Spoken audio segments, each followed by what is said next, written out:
Lá vai, hein? Qual o formato da Terra que você acredita? Sabemos que o Super Xandão depende que a Terra é plana. Posso fazer só uma ressalva? Claro, pode ficar à A vontade. Terra, na verdade, a discussão não é se ela é redonda ou não. A Terra é redonda, porém plana. Daqui você vê já o nível de QI do brasileiro médio, né? Não, do médio, do alto, de qualquer um, né? O cara, ele não sabe a diferença de esférico e redonda e ele quer... Os caras querem fazer meme, né, disso daqui. Falar o quê, não? Mas aí vai uma pergunta para o Super Xandão. Se a Terra é plana, então por que existe ladeira? Brincadeiras à parte, Filha da eu mãe. acredito que a Terra seja uma bola molhada giratória. Como o Super Xandão acredita que a Bíblia fala que a Terra é plana, vou provar que a Bíblia não defende a ideia de terra plana. Ô, E disse Deus, louco! produzam as águas abundantemente répteis de alma vivente, e voem as aves sobre a face da expansão dos céus. Gênesis 1:20. Os terraplanistas acreditam que Deus criou um domo, e esse domo é intransponível. Deixa eu só fazer uma ressalva aqui. Não é que os terraplanistas acreditam que o Criador fez o domo. Isso não é algo que parte com uma fé com base no nada. Até porque fé pressupõe um fundamento. Não tem justificativa você ter fé em alguma coisa que não haja fundamento para isso. A palavra na Bíblia é hackear, ela vem do hebraico e ela significa uma estrutura rígida e sólida. É isso que define o firmamento, certo? Então lá na Bíblia, em algumas Bíblias está escrito expansão dos céus, que está correto também. Não é preciso como nas Bíblias com traduções melhores, mas a palavra correta é o firmamento. E essa palavra ela vem, como eu disse, lá dos antigos hebreus, do hebraico antigo, que é a palavra hakiá, que significa estrutura rígida e sólida, dura, certo? Então, não é que os terraplanistas acreditam, tá? Isso daí é o seguinte, qualquer pessoa que leia a Bíblia vai ver que é isso que tá lá. Então, você não precisa nem ser terraplanista. Agora, você não ser terraplanista é uma coisa. Outra coisa é você não ser terraplanista e querer que a Bíblia não seja terraplanista também. Porque o que eu tô vendo é que tem muita gente que ficou ansiosa, principalmente quando eu apareci falando que a Bíblia é terraplanista, é um livro terraplanista e geocentrista, né? A galera começou a ficar ansiosa. Pois bem, é o que tá lá. Então você não precisa ser terraplanista não, irmão, tá? Agora, você não pode negar o que tá na palavra. Não posso ir lá e falar que a palavra firmamento que tá lá não vem do hackear. Não vem de uma palavra antiga do hebraico, hackear, que significa estrutura rígida. Eu não posso negar isso aí. Gênesis 1:20 fala o contrário. Fala que as aves voam sobre a face da expansão. Essa expansão seria o domo. Segundo o professor de hebraico Eleazar, do canal Fala Seriu, Pastor, o texto em hebraico diz isso mesmo. E voem as aves sobre a face da expansão dos céus. Sobre significa acima, ou seja, as aves voam acima do domo. Não. Mas o domo é supostamente intransponível. Aí eu discordo. Isso daí é uma interpretação do cara. A palavra sobre, ela realmente significa em cima de alguma coisa. O livro está sobre a mesa, ele está em cima da mesa. No entanto, no sentido bíblico, nesse contexto aí, o que que acontece? Se eu falo assim, ó, as aves estão voando sobre... Ó, vamos repetir aqui para ficar bem claro, ó. Olha como que isso daí é uma questão de interpretação do cara, ó. Ó. As aves, elas voam sobre a face da expansão. Como é que eu posso interpretar isso daqui? Onde que fica a face da expansão? Como que eu posso determinar onde que é a face? O que ele está querendo dizer aqui é que as aves, elas voam pelos céus, por todas as partes, em diversos níveis, umas acima da outra. Alguns animais conseguem voar mais altos do que os outros. Para mim, isso pode significar dessa maneira, pode ter esse significado. Isso daí é...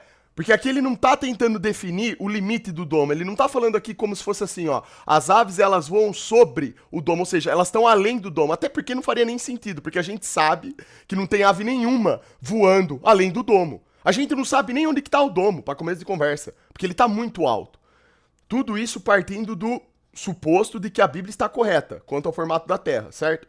Então, se eu não consigo definir nem onde está o domo, como que o Criador pode me falar que as aves estão voando sobre o domo, ou seja, acima do domo, se nós não temos nem contato com o domo? Não faz o menor sentido. Por que que ele iria colocar aves para voar em cima do domo? Ou seja, certo? Isso aqui, do meu ponto de vista, é uma questão de interpretação, certo? Não significa que elas estão voando sobre, né, alguma coisa. E mesmo se você levar em conta que não existe o domo, que a Terra seja uma esfera, que ele esteja falando aqui dos céus, isso aqui fica esquisito. Porque como que eu posso virar para você e falar assim, as aves estão voando sobre a face da expansão? Mas peraí, o céu?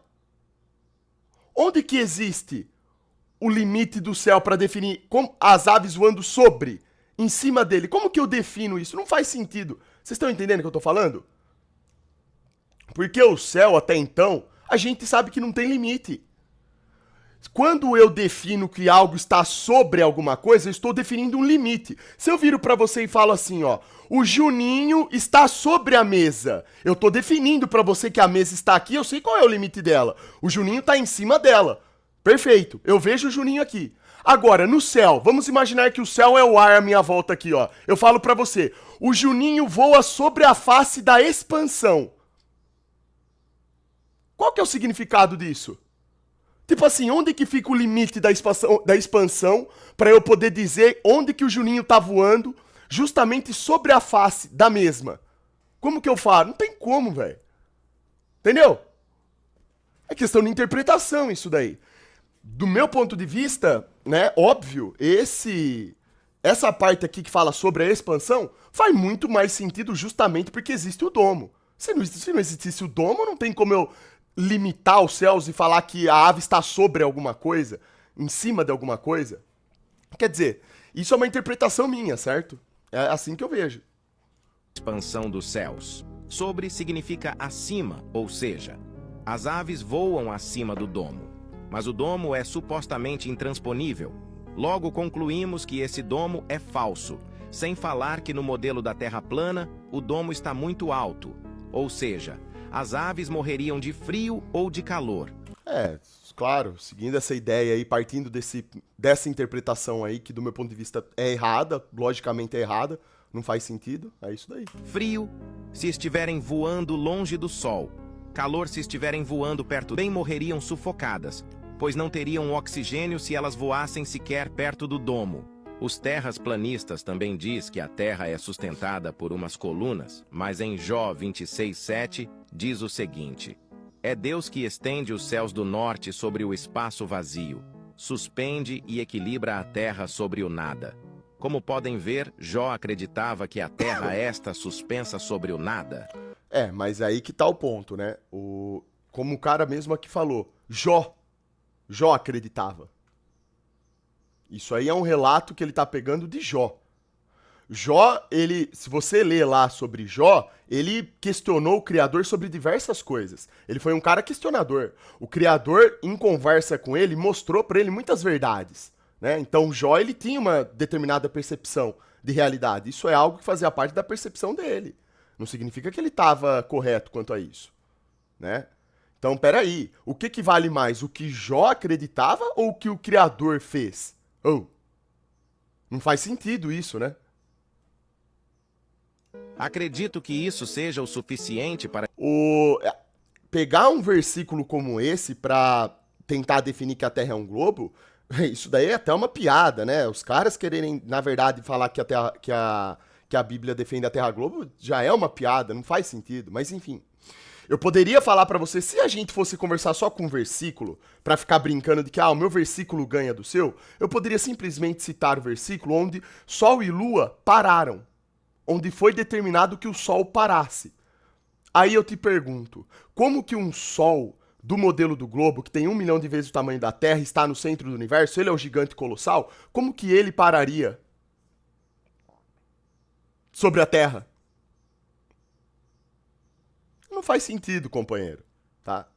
Então aí, por exemplo, se eu cito esse versículo, eu não faria isso. Porque eu não sou desses caras que vão ficar citando versículo isolado pra ficar Eu não quero ganhar a discussão, eu quero ter coerência, certo? Mas esse versículo que eu acabei de citar aqui, ele tem uma coerência. Ele tem uma coerência direta com o jeito que a Terra foi criada. O Sol não teria parado se a Terra estivesse transladando em torno do Sol a mais de 100 mil por hora e o Sol vagando num tiro no espaço, num movimento galáctico que supera 2 milhões de quilômetros por hora. Você compreende isso? Certo?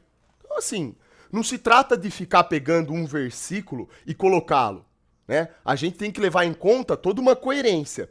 Se eu vou citar um versículo da Bíblia que faz alusão à suposta forma da Terra, eu tenho que ler Gênesis, eu tenho que saber como que a Terra foi criada. Eu não posso simplesmente não ler Gênesis, não entender como a Terra foi criada e citar um versículo que está lá na frente, de Jó. Sendo que não foi Jó que criou a Terra, principalmente nesse caso aí que você citou. Não faz sentido, pô. Para dizer que a Bíblia não defende a Terra plana. Mas interessante aí o vídeo do cara. Interessante o vídeo dele, só que óbvio que eu discordo de tudo aí o que foi dito, né? E já expliquei aqui o porquê.